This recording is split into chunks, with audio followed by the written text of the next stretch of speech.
Bom, maravilha, pessoal. Novamente eu quero ressaltar a minha alegria de estar aqui com vocês. Só queria fazer uma correção. Meu sócio me mandou um WhatsApp aqui, que eu falei que a PET foi fundada em 2013, né? Na verdade foi 2003. 2003, a PET fez 18 anos recentemente. Ela atingiu aí a maioridade, né? Pois bem, depois aqui da exposição brilhante e profunda e científica do professor Robson, né? Eu vou falar aqui sobre um tema extremamente prático, né? Até porque tem muito a ver com a minha formação e muito aproximado aí das questões de contabilidade, que é um tema que eu venho tendo problemas no meu escritório, né? Com relação ao conceito de receita das empresas, das concessionárias de veículos. Bom, essas empresas, elas oferem receita de vendas de veículos, vendas de peças e prestação de serviços de oficinas, né?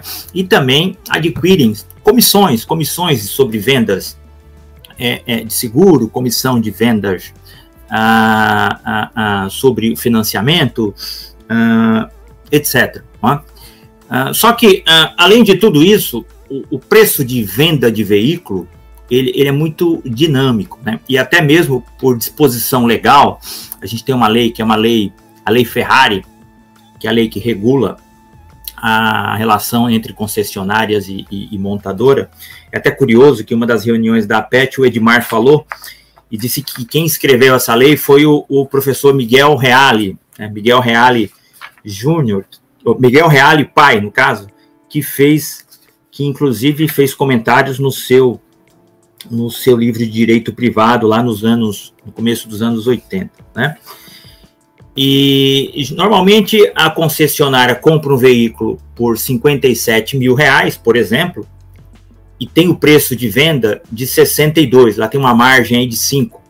E esse mercado ele é muito dinâmico, né? Os preços mudam e de repente o fabricante fala, olha, você pagou 57 e deve vender por 62, porque você tem a margem de 5, mas vamos fazer o seguinte, não vende por 62, vende por 60.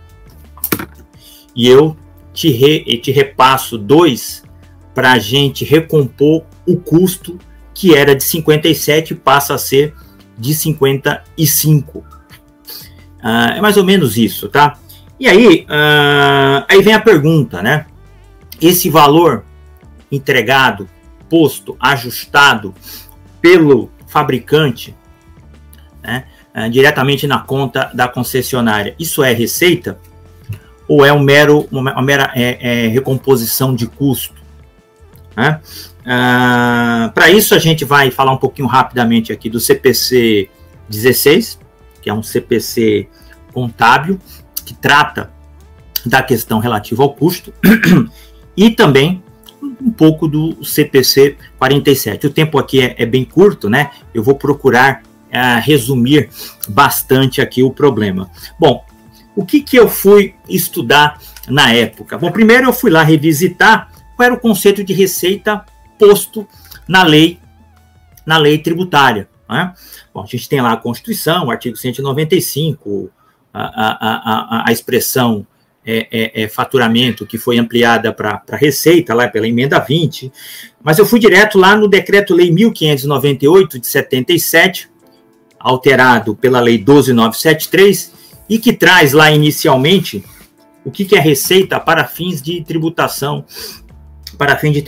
Então a gente tem lá que é o produto, né, da venda de bens nas operações de conta própria, venda de mercadoria, né, preço na prestação de serviços, os resultados auferidos nas operações de conta alheia, que as concessionárias também têm, e o item 4, que foi posto pela Lei 12973, que incluiu o seguinte, as receitas da atividade, né, ou do objeto principal da pessoa jurídica. E aqui, trazendo aqui as lições do professor José Antônio Minatel, a gente já percebe aqui que a receita está vinculada diretamente de uma relação da concessionária com o seu cliente. Não é? não tem aí receita de uma relação da concessionária com seu fornecedor, que é a montadora, né?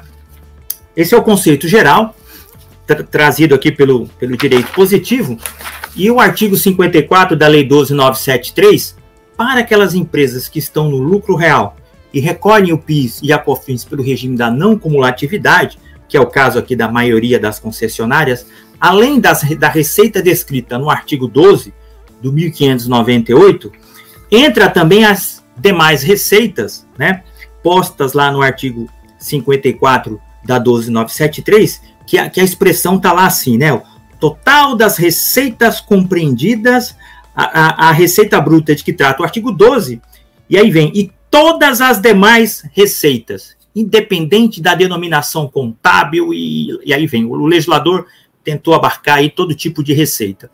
E sobre, e aí como é que fica? Esses ajustes de preços, isso é receita, né? Até porque as montadoras dão nome aí de bônus, né? Ou bonificações, eu acho até que esse nome não é o melhor, né, para eles mesmos, porque eles entendem que isso não é tributável, vai chamar de bônus, isso salta aos olhos da Receita Federal, né? Dito isso, fazendo aqui um parâmetro, um termo comparatório com as normas de contabilidade, né? O CPC 00, o R2, estrutura conceitual, lá no seu item 4.68, talvez ele não ajude muito, né? Ele fala o seguinte, ó, receitas são aumentos de ativos ou redução de passivos, né, que resultam em aumento do patrimônio líquido, exceto aqueles referentes às contribuições detentoras de direitos sobre o patrimônio. Então, um conceito muito amplo que é trazido pelo CPC 00, que cabe tudo. Então, qualquer tipo de aumento de ativo ou diminuição de passivo cai no conceito de receita. A Receita Federal, inclusive, tem utilizado desses CPCs, quando interessam, né, para poder fundamentar os seus autos de infrações, né? Mas o CPC 47, ele traz lá um esclarecimento com relação a isso. Ele diz o seguinte, ó, todavia, a entidade deve fazer uso de outras contas de controle interno, e como, por exemplo, receita bruta tributável para fins fiscais e outros.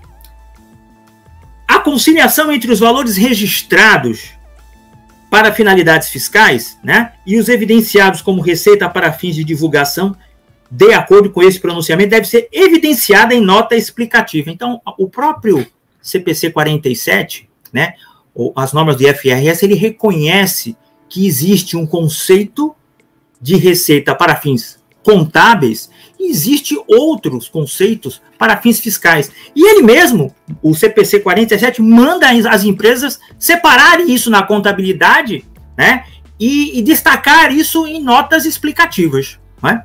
Então, não é porque eu recebo um reajuste de preço, né, mesmo com o nome de bônus, e isso me cause um aumento de ativo ou uma diminuição de passivo, que isso é receita para fins de tributação. O próprio legislador do IFRS, são normas altamente complexas, já traz isso, já deixa isso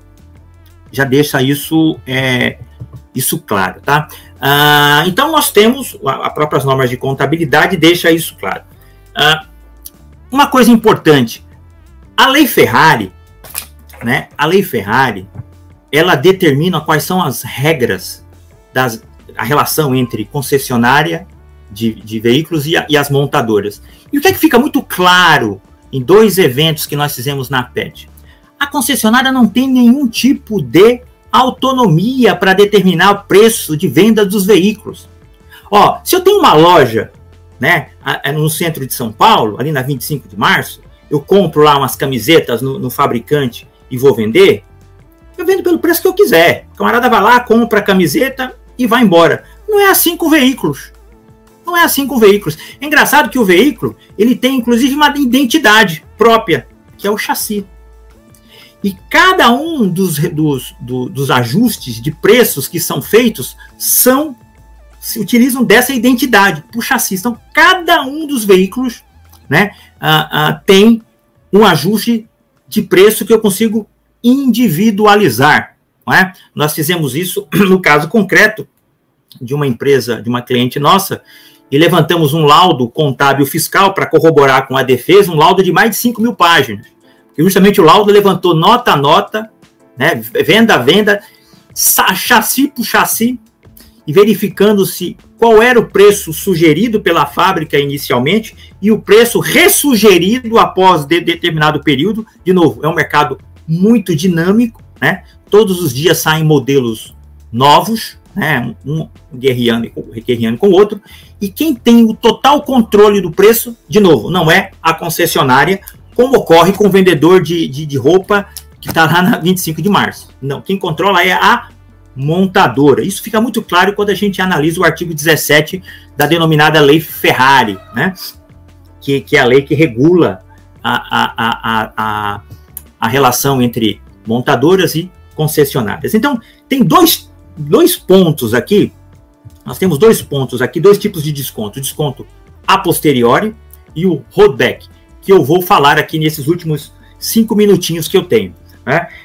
O desconto a posteriori funciona exatamente da seguinte forma, né? A concessionária compra o veículo por 60 mil reais, né? Quer dizer, a montadora dá saída, receita 60 mil reais. A montadora reconhece uma receita de 60 mil reais. E a montadora, ela tributa esses 60 mil reais pela monofasia, de forma concentrada. Olha só que interessante.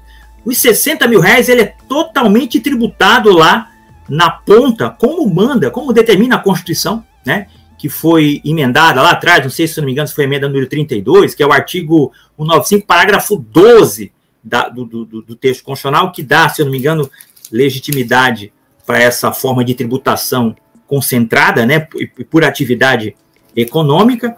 E quando o concessionário dá entrada na sua contabilidade, ele dá entrada nos 60 mil reais na conta de estoque. 60 mil reais é o seu custo, ok? A concessionária vende por 60, dou entrada, é tributada, ela paga de forma concentrada o monofásico pelos 60, dá entrada na contabilidade da concessionária por 60 e o fabricante que determina o preço diz, concessionário, vende por 65, tá? A tua margem é 5 mil. Ele vai vender por 65.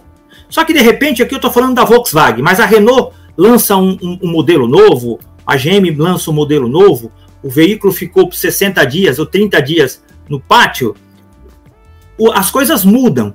E aí, a montadora diz, esse veículo aí, que te custou 60 e que eu falei para tu vender por 62, vamos ajustar o preço dele em 3 mil reais, ok?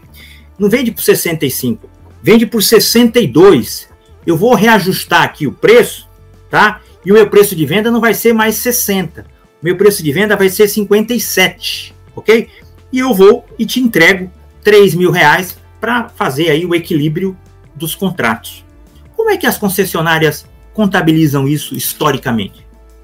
Como recuperação de custo. Na verdade, isso não é nem recuperação de custo, isso é ajuste de preço, mas contabilmente, seguindo o CPC 16, não tem outra forma, é recuperação de custo. A Receita Federal está entendendo que isso é uma receita tributável pelo PIS e pela COFINS, e recentemente, essas autuações já vêm há algum tempo, né? Mas eles fizeram um evento virtual grande, né, entre diversos concessionários e deram um prazo para que as concessionárias recolham essa diferença até uma determinada data, acho que 20 de agosto.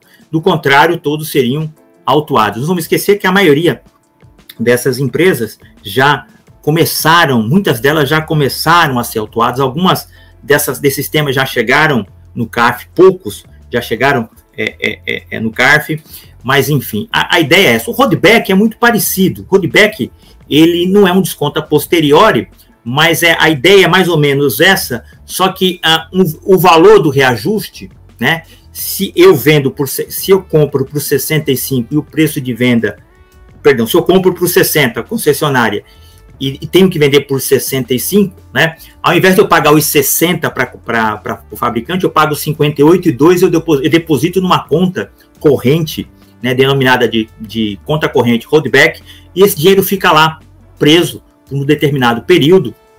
Depois de certo tempo, esse dinheiro volta para o caixa da concessionária, o valor principal e mais os juros. Isso também não é receita. E, de novo, o fabricante, quando emitiu a nota, ele emitiu a nota pelo valor cheio. E se ele emitiu a nota pelo valor cheio, ele foi tributado pelo regime monofásico. Então, todos esses ajustes, além de não serem receita, e mesmo que fossem receita, já foram tributados de forma concentrada pelo regime monofásico lá no fabricante.